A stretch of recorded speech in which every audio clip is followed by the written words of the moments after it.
பண்ணதான் ஆட்டோமேட்டிக்கா வரும். ஸோ பிசினஸ் நமக்கு அது கண்டிப்பா கிடைக்கும். சோசியல் மீடியாவை சமூக வலைகள் சரியா பயன்படுத்துங்க. இன்ஸ்டால போடுங்க, ப்ராடக்ட் போடுங்க, வாட்ஸ்அப்ல ஸ்டேட்டஸ் போடுங்க. காலையில எழுந்தவங்க மற்ற எல்லா ஸ்டேட்டஸ் பார்க்குற எவ்வளவு பேர் இருக்காங்க, நீங்க எவ்வளவு பேர் பார்த்துட்டு இருக்கீங்க. ஸோ உங்களோட ப்ராடக்ட் நீங்க போட்டு வச்சீங்கன்னா அது வந்து தொடர்ந்து இருக்கணும். ஏன்னா வந்து உளவியல சொல்லக்கூடிய விஷயம் என்னன்னு கேட்டீங்கன்னா, தொடர்ந்து கன்சிஸ்டன்ஸா பட்டுக்கிட்டே இருந்தா வியாபாரம் நடக்கும். நீங்க கிரிக்கெட் மேட்ச்ல பாத்தீங்கன்னா தெரியும். கிரிக்கெட் மேட்ச் நான் பாக்குறேன், நான் பார்த்து 20 வருஷம் மேல ஆச்சு. கிரிக்கெட் மேட்ச்ல பார்க்கும்போது பாத்தீங்கன்னா ஒரே அட்வர்டைஸ்மெண்ட்ஸ் வந்து மீண்டும் மீண்டும் வந்துகிட்டு இருக்கும்.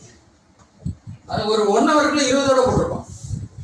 சார் ஜுவல்லரி கூட போடுறாங்கன்னு எனக்கு சொல்லியிருக்காங்க. ஜுவல்ஸ் அட்வர்டைஸ் மத்தவங்க வந்து சார் அதே இது திருப்பி போடுறான் சார், அரை மணி நேரத்துல 3 தடவை போடுறான், 4 தடவை போடுறான். அந்த ரெப்படிஷன் மீண்டும் மீண்டும் வரக்கூடிய விஷயங்கள் வந்து மக்கள் மனதில் பதிந்து விடுகிறது. அதுபோல அடிக்கடி முகத்தை காமிச்சு அடிக்கடி பேசி அடிக்கடி தகவல் சொல்லும் பொழுது உங்கள்கிட்ட வரும். சோசியல் மீடியா பிசினஸ் கார்டு சொல்லிட்டேன். கனெக்ட் வித் கம்யூனிட்டி சொல்லும்போது உங்க ஏரியால இருக்கக்கூடிய ஏதாவது குழுக்கள் மீட்டிங் நடக்குது, ஏதாவது அசோசியேஷன் மீட்டிங் நடக்குது, ஏதாவது ஒரு கம்யூனிட்டி மீட்டிங் நடக்குது என்றால் அதுக்குள்ள போங்க. அதுக்கு ஒரு சப்ஸ்கிரிப்ஷன் இருக்கும். இயர்லி ஆண்டு சந்தா இருக்கணும். இந்த கூட்டம் இருந்தா அங்க ஆண்டு சந்தா கொடுக்கறது ஒருத்துங்க. அது எந்த பிசினஸ் ஆனாலும் இருக்கட்டும், எந்த மாதிரி கூட்டம் ஆனாலும் இருக்கட்டும், அங்க ஒரு 100 பேர் கிடைக்க வாய்ப்பு இருக்கா? 100 பேர் உங்களுக்கு 2 பிசினஸா கிடைக்க வாய்ப்பு இருக்கா? அந்த 2 பிசினஸ் கிடைச்சதுன்னா அந்த கொடுக்குற சப்ஸ்கிரிப்ஷன்லாம் ஒண்ணுமே இல்லை. அந்த மாதிரி சில குரூப்ல நீங்க சேர்ந்துட்டு மாதம் ஒரு மீட்டிங் அது பிடிச்சிருக்க முடியல, கம்முன்னு உட்காந்து நடுவில் பிரேக் வரும் பார்க்கலாம். ஆரம்பிக்கு முன்னாடி போனீங்கன்னா 20 பேரை பார்க்கலாம். மீட்டிங் முடிஞ்ச பிறகு இது ஒரு 20 பேர். நான் அப்படிதான் போறேன். முன்னாடி போய் வந்து ரெஃபரன்ஸ் பண்ண ஆரம்பிச்சிடும்.